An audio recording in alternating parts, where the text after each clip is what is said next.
Yo, what up? I got a clip from old Lion Jim Ryan, but he's talking about that VR2. So you already know he's definitely going to let us know what's going down in these gaming streets on the Sony side, and he's going to pretty much go into details on what you can kind of like expect and be looking for.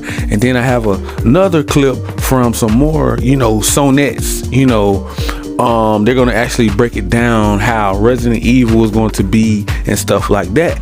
So without further ado, man, we're going to dive right into it, and this is that VR2, so let's go. Innovation for us at PlayStation also means that we're going to lead the way with exploring new technology that unlocks new entertainment experiences. Virtual reality is central to that philosophy. Nothing elicits emotion quite like the VR medium. With next generation VR for PS5, it's our vision to provide the ultimate entertainment experiences to players. Today, I'm thrilled to announce the official names for our next-gen VR system, PlayStation VR2. And our next-gen controllers will be called PlayStation VR2 Sense Controllers. PlayStation VR2 will introduce a new generation of VR games that enable players to feel a greater sense of presence and become more immersed within their game worlds once they put on the headset and wield the controllers. PlayStation VR2 will bring together the power of technology with the creativity of developers. For gamers, that means experiences that can evoke a whole range of emotions. PlayStation VR2 taps into the latest technology to deliver a truly next-gen experience that brings the player closer to the gameplay experience. We've developed new sensory features, enhanced controls and tracking, and upgraded visual fidelity. For example, with eye tracking, you'll be able to interact more intuitively as your character while allowing for improved social expression. The headset also has feedback, so players will feel subtle, responsive vibrations that heighten the sensations of their in-game actions. Visually, PlayStation VR2 will offer a best-in-class experience with 4K HDR, foveated rendering, and 110-degree field of view. All of this is on top of the new PlayStation VR2 Sense controllers, which enable players to feel and interact with games in a much more visceral way. We're also excited to announce that one of the biggest exclusive franchises on PlayStation will be coming to PlayStation VR2. Horizon Call of the Mountain from Guerrilla Games and Firesprite Games. This is an original game built for PlayStation VR2 that will take players deeper into the world of Horizon. Let's take an early look at Horizon Call of the Mountain. Hi everyone, I'm Jan-Mart van Beek. I'm one of the studio directors at Guerrilla. Everyone at our studio is working to put the last finishing touches on Horizon Forbidden West as we get ready for launch. We're all very excited and can't wait to get the game into your hands on the 18th of February. It's only a few more weeks. Now, as you join Aloy on her journey into the Forbidden West, it's great to know that this is not the final frontier of the world of Horizon. In fact, it's only the beginning. Our teams have also been working on a brand new game set in the world of Horizon, which we are very proud to announce. And so today, we'd like to tell you that we're creating a unique new Horizon experience, one that has been built from the ground up for PlayStation's next-gen VR hardware. It's been designed to push gameplay, technology, and hardware innovation.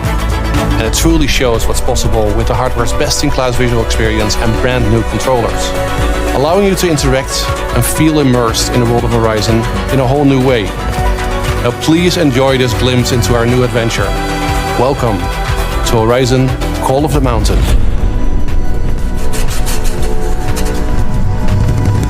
I'm Kat Bailey, and I'm here at Tokyo Game Show. Right behind me is the Capcom booth, and I just got an opportunity to play Resident Evil Village on the PlayStation VR2, Sony's brand new VR device for the PlayStation 5, Capcom's Resident Evil Village, which was released in 2021, is coming out on the PSVR 2 with a variety of other games. We got an opportunity to go hands-on, and here are our impressions. In the Resident Evil Village PlayStation VR 2, you might not be surprised to learn that Lady Dimitrescu, who was the breakout star of Resident Evil Village, plays a heavy role. You run into her very early on in the demo, where, of course, she towers over you, looking down at you. I have to say, an 8-foot vampire lady is quite impressive in PlayStation VR 2, and then she subsequently lifts you up and puts your hands through meat hooks, and so you get to look down on her as well. She leers into the camera. It's quite remarkable on the PlayStation VR 2's 4K screen. And then you get an absolutely disgusting scene in which you rip the hooks out of your hands and then you have to get down. It's the kind of moment that works really well in VR, and especially for a horror game like Resident Evil Village. So you're probably wondering, how did I think about the actual PlayStation VR 2? Well, I have to say that the screen is a big improvement over the PlayStation VR, and that really helps the actual clarity of the game, the visual fidelity. Resident Evil Village was already an amazing looking game on the PlayStation 5 and the Xbox Series X when it came out last year, and it's still one of the best looking next-gen games, and that really comes through on Sony's new VR headset, as you get to see pretty much crystal clear visuals, and you can really appreciate the animation. You can enjoy the actual spookiness of the mansion while you're listening to it in 3D audio. My first thought when I was walking up that snowy, winding path was, wow, this is kind of the only way to play Resident Evil Village, in my honest opinion, which makes a lot of sense because Resident Evil 7, which is really in most ways the direct predecessor to this game, was also very impressive in VR, and horror games in general tend to do the best in virtual reality. Having said that, the PlayStation VR 2 does have some drawbacks. It is a wired headset, and as a result, it can feel a little bit awkward to be playing, while the PlayStation VR 2 is clearly a more powerful and much better headset. I think the wired aspect of it continues to be a major drawback for this particular platform. Also, I'm not gonna lie, I got a little bit motion sick. I ultimately had to take a break for a little bit, and a lot of that is to do with that Resident Evil Village is a very motion heavy game. And this is an issue that has not been easily fixed in VR games to this point. I eventually sat down and I felt a little bit better, but the calibration was somewhat off, unfortunately, my build, so it looked like my head was disconnected from my body a lot of the time in this game. There were some awkward movements, especially with the knife when I was attacking enemies. So obviously room for improvement, but with Resident Evil Village coming out early next year, they still got some time to calibrate it. So what do I think about the combat? Well, as I already said, I found the knife a tad awkward, but it makes a lot of sense because the knife is not meant to be very powerful. The handgun, however, is much better. Sitting at your side, you reach down and you pick it up as you do in your typical VR game. And there is an elaborate reloading mechanic, which makes sense because this is meant to be a survival horror game.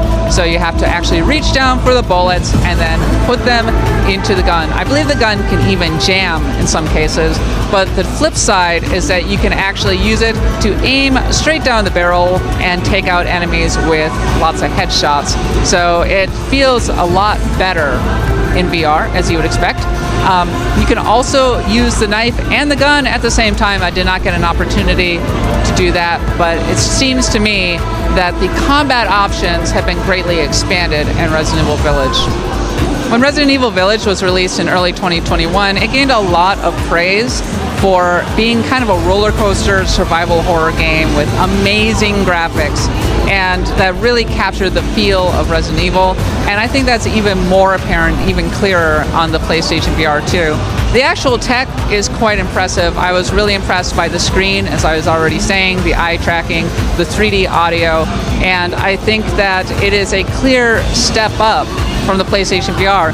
Is it enough of a step up is a major question on my mind, because with the actual price point and it being wired, and the fact that it sits at kind of an uncomfortable middle ground between a casual headset and a hobbyist headset, being able to find the market niche for the PlayStation VR2 might be a challenge.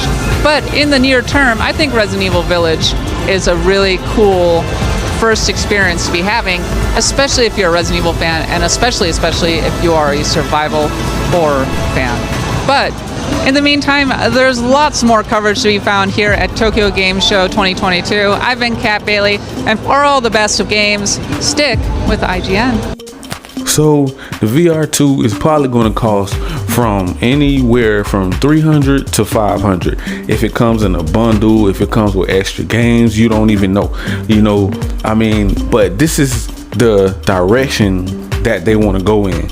They want to go in 3D, bring you to the 3D world, virtual reality world, and Xbox Gamepass pretty much want to go towards, cloud gaming service. So those are two different things. It was just, I don't feel like that's bringing us value. All it's doing is bringing us another premium price tag that we're not really asking for. Now, don't get me wrong, it is a cool idea. I think it would be even better if it had the value that we were looking for.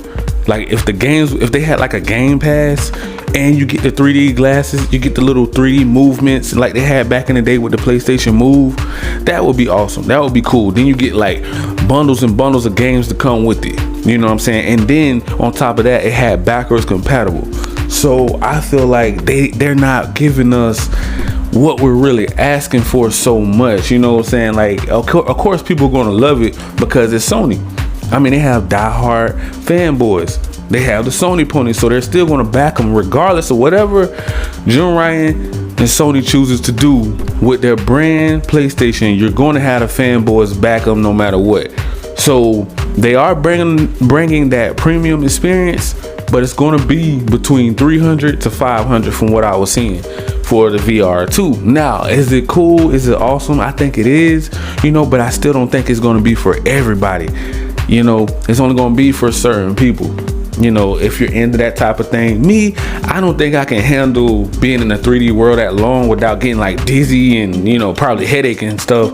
I never really been a big 3D type of person, but it does look cool when you look at it. Now, from another standpoint, if they would just bring us one thing that we're asking for, and that's to compete with Xbox Game Pass. Because Uncle Phil over there ain't messing around, man. Like, all this 3D stuff is cool, but they're going in a different direction that I'm not like, they're not really trying to hear us, It's like they want to do what they want to do because they feel like it's our company and we're going to do what we feel like what is right for the consumer, for the gaming community.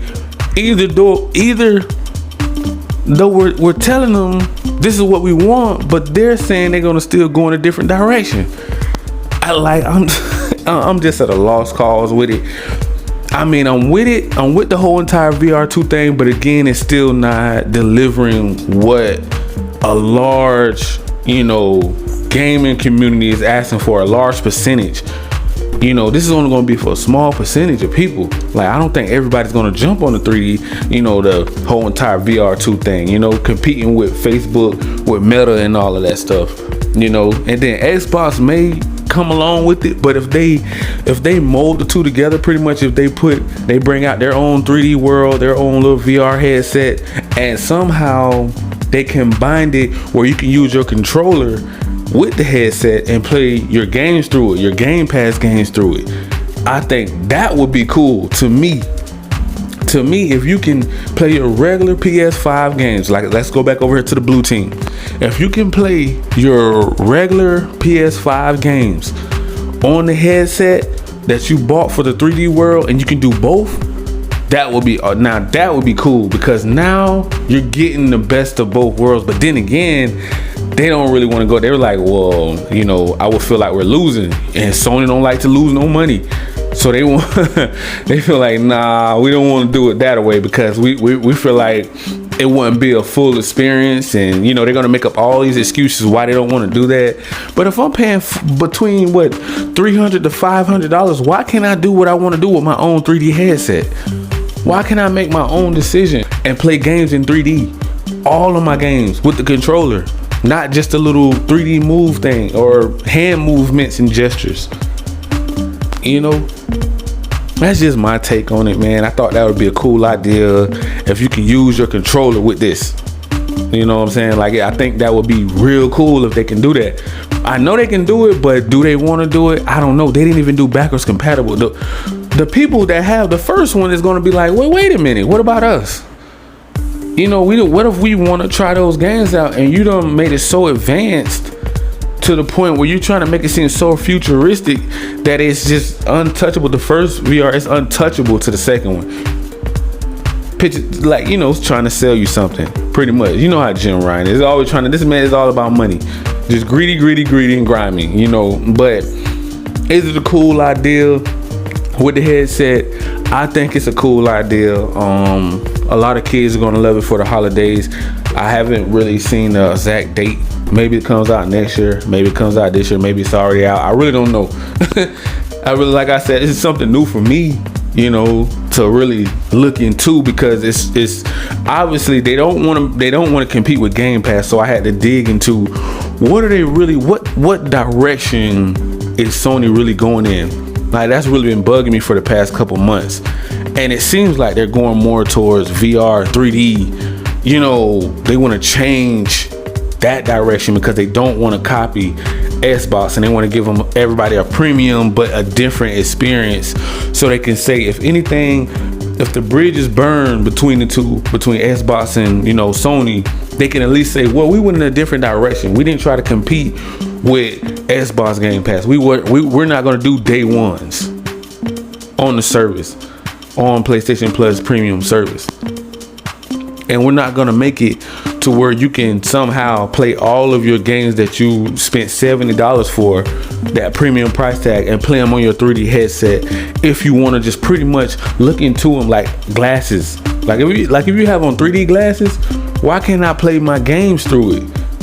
Won't that make more sense though? Like, it would be more compatible. It would make me want it a little more, because it would seem like, oh, okay, now it seems like it's kind of worth it, because I can play all of my PlayStation games, all of my backwards compatible PS4, PS3 and down, the subscription service. That would bring a little bit more value than just throwing you a headset and say buy every game with it separately, and not really combine the two and make it more, you know, compatible with these things. So if you guys want to jump into the PlayStation Plus premium ecosystem and you have a PC, all you have to do is click the link down below in the description. Or if you want Microsoft Xbox Game Pass Ultimate and you have a PC, all you have to do is click the link down in the description, and you guys can jump into PlayStation ecosystem or Xbox ecosystem. So until next time, guys, make sure you smash that like, that subscribe button, click that notification bell so you guys can be notified on all of the new latest and greatest news in these gaming streets. Thank you and peace.